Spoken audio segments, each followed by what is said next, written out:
Hi, I'm Liz Fong-Jones, Field CTO at Honeycomb. Today I'd like to share how we served 50% more traffic with 10% fewer cores. With the help of Graviton4 and using Honeycomb Log Analytics to debug our scaling process. So the story starts back in April and May, when we were serving a peak of about 2 million trace spans per second after sampling from our customers, sustained through our weekday peak. By September and October, we were seeing peaks at between 2.5 and 3 million trace spans per second on a sustained basis for multiple hours during the day. You would normally expect that the number of cores that we would need to serve this traffic would increase linearly with the amount of traffic that we received. Not so, because back in April, we were running Graviton3 powered instances, specifically the M8g 8x large instance type with 32 Graviton3 cores and 128 gigabytes of RAM each. And we were running about 28 to 30 per availability zone for a total of about 90 total VMs. And well, 90 times 32, you do the maths, I'm a little too busy to do that. You can see that we were pretty fully saturating the peak used instance at any given time. So there really wasn't room to run those instances much hotter. Even though the median CPU utilization was about 40%, the P90 CPU utilization was over 90%. Not a great spot to be in. But still, these instances were workhorses and had done heaps better than Graviton 2, which had done in turn heaps better than the Intel-based instances that we were using before. So how could we potentially optimize this workload?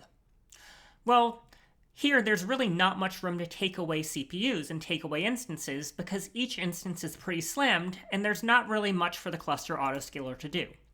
So the first thing that we needed to do was to use a more efficient CPU type such as Graviton4. So in September we started using Graviton4 processors in the form of the R8g 8x large instance types with 32 Graviton4 processors and 256 gigabytes of RAM each.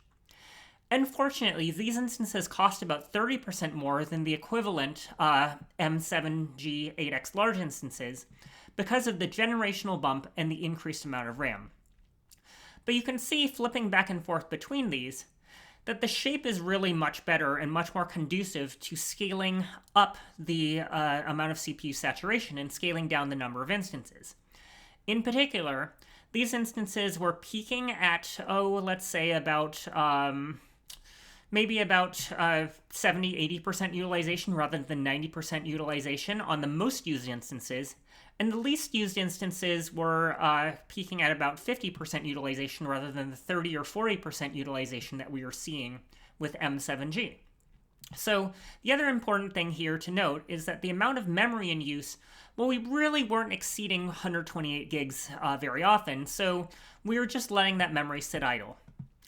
So we wanted to give the opportunity to take away some of those machines, but we couldn't figure out why the cluster autoscaler wasn't allowing us to remove those machines, in particular on weekends, where we saw utilization of some of the instances even go below 25%. With the release of the M8g Graviton4 powered instances, specifically M8g 8x large, we're able to cut the RAM utilization, cut the amount of RAM on the instances, and therefore cut the amount of RAM waste, because these instances only had 128 gigs of RAM each. And we were able to start taking away instances by reducing the amount of CPU kept in reserve, and still the cluster autoscaler wasn't really taking away the stale instances on the weekends. So we had to go into a deep dive into the cluster autoscaler to really cut that utilization down in order to start seeing, hey, during weekday peak, serving 10% fewer instances while serving 50% more traffic. So how did we actually convince the cluster autoscaler to do what we wanted? Well, we had to look at the telemetry coming out of the cluster autoscaler. And unfortunately for us, the cluster autoscaler emits unstructured logs only. So let's go to the new Honeycomb Log Analytics homepage, and let's filter this data down not to all of the data collected by the OTel collectors that are a sidecar on our Kubernetes fleet, but we want to filter this just down to the cluster autoscaler logs and see what we get. So I'm not cheating, this is rendering in real time. So you can see the past 24 hours of data just being crunched like that. And we can see that there's a fair bit of spam that's just coming out as a standard course of running, whereas what we really want to do is to understand what's happening inside a single loop that the cluster autoscaler has been running to figure out whether or not it can remove instances. So what I'm going to do is I'm going to show just the raw data to show what does one pass of the cluster autoscaler do. So one pass of the cluster autoscaler, let's pop open the logline view to see. So starting the main loop, it looks at all of my autoscaling groups. It looks at all of the instances to find out what autoscaling group they're a part of. And then it figures out, okay, how many of these nodes are underutilized versus overutilized, right? So you can see unstructured data here, right? Like, in fact, it's even worse if I pull open the raw event view. If I pull open the raw event view and you see what it looks like raw, you can see that it's just a bag of key value pairs. And specifically, this body here is really, really, really unstructured, right? It's just showing this standard Go logging format, but also the data being logged is not super parsable. So what I'd like to do is two things. I'd like to cut the noise by eliminating the log file, the files, the Go source files that are generating a lot of this logging volume, and then to take the logs that are unstructured but are useful and to generate useful signal out of them so that I can do the standard tricks that I do with Honeycomb to process the logs and get signal out of the noise. So the first thing that I'm going to do here is I'm going to go and say, you know what? Eligibility.go is a useful file to me, but maybe the maybe pre-filtering processor, let's take that out. So let's pop this open and say, let's remove pre-filtering processor. Let's remove filter out daemon set. Let's remove what's this set of warnings here? Let's remove this cluster state stuff, and let's remove the AWS manager. So that'll give me a more condensed view of all of these logs. And then from there, let's see what we have left in the data. So we've got rid of all those spammy warnings. We still have a fair bit of data. Let's group it by the source line instead of by the source and by the line number instead of grouping by error status. And that gives us a better picture of what's going on, right? Because what it's telling me is what's going on at each step during its main processing loop, how many lines were emitted, because it's basically saying emitting one line per node that it's looking at per source file. But wouldn't it be nice if I could, instead of getting, thousands, right? Like, I want a number that's relevant to me, right? Like, I really want to know how many nodes were in each state at each given time. So I can use Honeycomb's derived columns and regex extractions to, even without pre-processing the data at the time that comes in, I can post-process it to get the data that I want. Right, so I can look at the node name, right? So I'm just filtering out anything that looks like IP something EC2 internal. And then what I can do is I can actually plot this, right? Like, so I can do a count distinct on the node name.